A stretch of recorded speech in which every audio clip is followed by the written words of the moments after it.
Recently, we did a list of 20 useful cocktail hacks, but there was something that I wanted to say for an extra episode. What can you do if your sparkling wine goes flat? One surprising answer is orange liqueur. To be honest, this scenario is not something that happens often at the Coast household, as my wife and I both love bubbly. But maybe you opened a Magnum bottle, so you have to be ready for everything. We'll go over how to prolong the bubbles in an open bottle, but then I'll give you a few ideas on how to use up flat sparkling wine for delicious DIY ingredients. And these recipes work with champagne or other sparkling wines as well, of course. If you find content like this useful, don't forget to subscribe and hit the bell icon so you never miss new tips, hacks and DIY recipes. Now, it's cocktail time.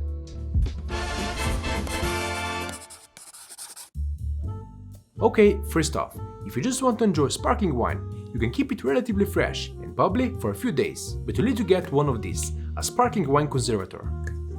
This creates an airtight seal, and by pumping in air, you build up the pressure and with that, keep the CO2 in the sparkling wine. This preserves the bubbles and the wine's overall freshness. I leave a link in the description if you'd like to grab one. But if you'd like to use flat sparkling wine as a component in your next cocktail, there's a few different ways you can go. The easiest ones are to add sugar or acids. Turn your wine into a syrup and sweeten any cocktail, with the wine notes adding interesting complexity. Or go the other direction, add powdered acids and replace lemon or lime juice with acidified wine, like I did with the Love Road Margarita a few weeks ago. So now that we have our basics covered, let's look at 3 a bit more unique ways to use flat sparkling wine in your cocktail. Foam, made from rosé sparkling wine, a wine orange liqueur, and a wine coffee cordial. Interesting pairings of flavors for a number of cocktails, and I'll show one for each of these. Now, let's first make the Rosé Foam. To make it, we'll need the rosé sparkling wine, raspberries, sugar, a little salt, and 2 specialty powders you've seen on the channel before, methyl cellulose and xanthan gum. We really want our sparkling wine to be flat for these recipes, as the CO2 will just be in the way for the next steps, so I'm measuring out 250 ml and using a magnetic stirrer to disperse the bubbles fully. I'll link this below as well. In the meantime, I can measure out 20 grams of raspberries, frozen or fresh, which will enhance the berry notes in the rosé sparkling wine. Add straight into a blender and follow with 30 grams of sugar to counter the acidity of the wine. The flavor of the foam needs to be balanced on its own, as it's the first thing you taste on the cocktail, and to enhance its flavor, I'm also adding a dash of 20% saline solution. Then pour in our now almost completely flat sparkling wine, and blend on high speed for about 30 seconds. Then we'll strain out the solids using a cloth filter, and to make sure you really get all of the liquid, use our trusty hack, the potatorizer.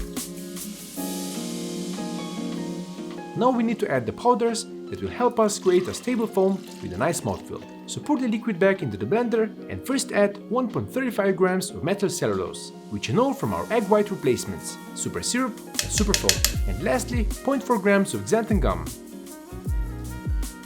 Blend again to mix and fully dissolve the powders. Once done, we'll pour this straight into an easy siphon, just like you would for whipped cream. We are charging this with an N2O cartridge.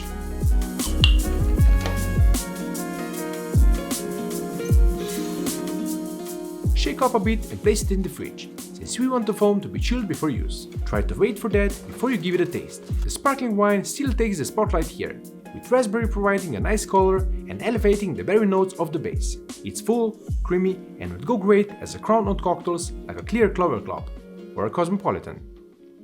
But I'll use it in place of egg white foam in a White Lady. Let's quickly whip it up before we make our own wine orange liqueur. Into a chilled shaker, add 1.5 ounce or 45 ml of gin, 3/4 ounce or 22.5 ml of Cointreau, same amount, 3/4 ounce or 22.5 ml of lemon super juice. And for a bit more balanced cocktail, a bar spoon of rich syrup. Since we're not using egg white, it's great to opt for Liberian Coast Classic Gum Syrup, which will add a subtly silky mouthfeel thanks to the gum arabic, an all-natural emulsifier derived from African acacia trees. And as always, 2 drops of saline solution.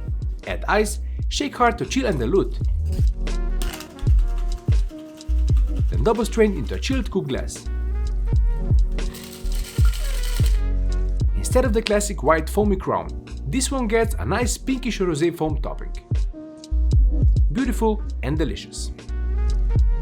Next up, using flat sparkling wine to make orange liqueur. There are many orange liqueurs that are made with grape brandy, so we are in the same territory. I've yet to make a true DIY orange liqueur on this channel, but this will be a fun twist on the classic that you can make if you got a bit more of the sparkling wine left over. It will be a simple and quick process, since we'll be using essential oils to give us the orange flavor. I've talked about sourcing and using essential oils when we made mint liqueur, but really keep in mind to find all natural essential oils and follow the recipe to a T, because we are really talking about concentrated flavors here. Alongside Prosecco and orange essential oils, we'll need just 2 more ingredients to create a liqueur: sugar and some grain alcohol to boost the alcohol content and to make the essence from essential oils. So let's start with that, by mixing together exactly 0.45 ml or 0.38 grams of orange essential oil and 90 ml of 96% alcohol. As so many times before, precision scale really is an important tool.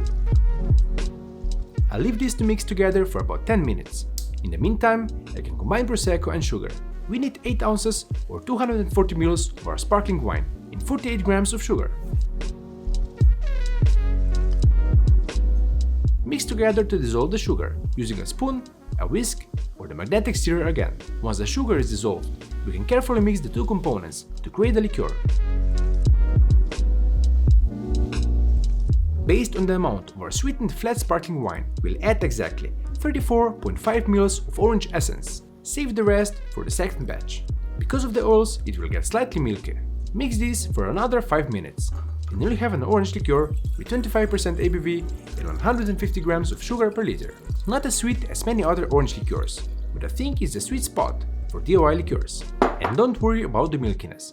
This is known as the louche effect. It will clear up in about a week or so. As you can see, in this batch I've made ahead of time. It delivers a wonderful burst of citrus flavor. With the sugar and the wine acidity, it's well balanced, with a refreshing zestiness that lingers on the palate. It's hard to believe how easy it was to make it, and it will pair nicely with cognac in a sidecar cocktail. So again, grab a chilled shaker and let's make it. Start with 2 ounces or 60 ml of cognac, followed by 3/4 of an ounce or 22.5 ml of our non-sparkling wine orange liqueur. Same amount of lemon super juice, 3/4 of an ounce or 22.5 ml.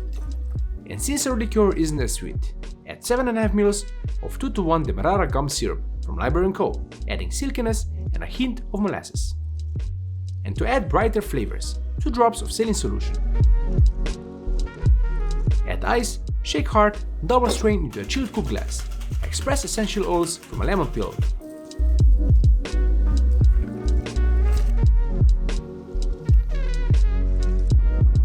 And place it on the drink. Simple, elegant, and wonderful.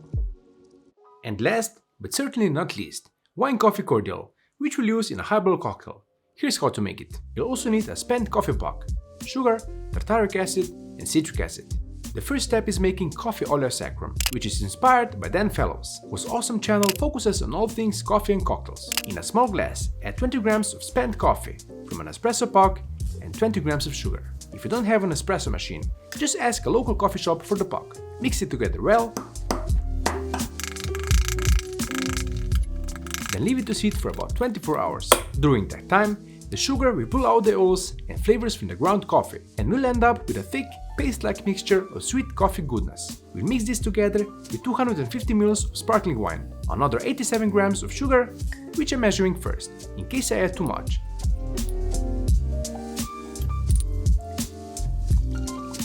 And to balance the sweetness, 4 grams of tartaric and 2.75 grams of citric acid. Don't forget about the coffee oleo, and once you have everything, it's time to mix it until the sugar and acids dissolve.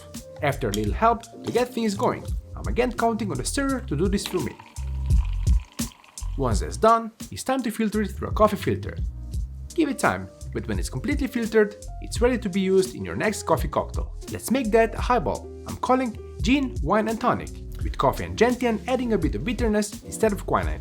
Directly into a highball glass filled with ice, we are adding 1.5 ounce or 45 ml of dry gin, 1 ounce or 30 ml of our wine coffee cordial, a bar spoon of Sue's gentian liqueur, and 2 drops of saline solution.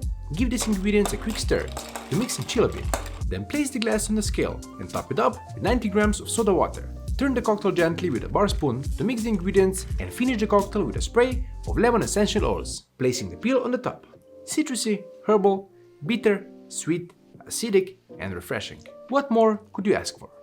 With that, you've made it to the bottom of the glass, or at least to the bottom of that open bottle. And with all the talk of flat sparkling wine, here's a fun fact. A scientist, Bill Lambrecht, calculated that each bottle of champagne contains 49 million bubbles. Drop a bottle with popping cork emoji in the comments to show that you know what you'll do next time when all of those bubbles are gone from your sparkling wine. Or check out this playlist of sparkling cocktails to use it up before it goes flat.